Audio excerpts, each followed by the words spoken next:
Et de retour en plateau avec notre invité, Maître Loïc Parrain. Bonsoir à vous. Bonsoir. Vous êtes avocat pénaliste vaudois, totalement extérieur à l'affaire, précisons-le.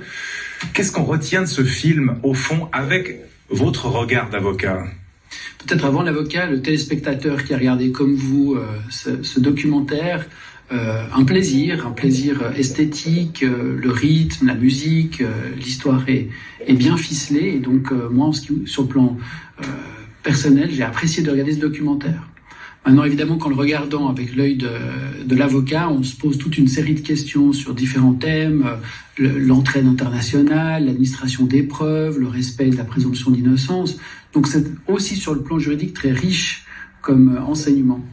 Avec cette limite, la limite des preuves, voilà, on voit dans ce film, alors c'est le témoignage évidemment, mais que beaucoup de questions se posent sur les preuves, sur comment est-ce qu'elles arrivent entre les mains du procureur, comment est-ce qu'elles sont traitées, comment est-ce qu'on les considère comme crédibles ou pas. C'est des questions qui se posent. Oui, le principe, c'est l'administration des preuves directement par l'autorité pénale. Et c'est pour ça que le principe de territorialité, le principe de souveraineté est important. On estime que la preuve est fiable lorsqu'elle est administrée par le ministère public qui exerce sa fonction en Suisse.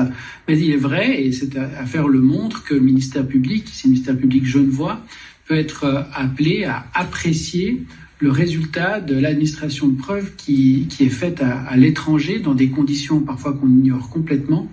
Et ça, c'est une des difficultés lorsque la Suisse a cette compétence de juger des actes commis à l'étranger.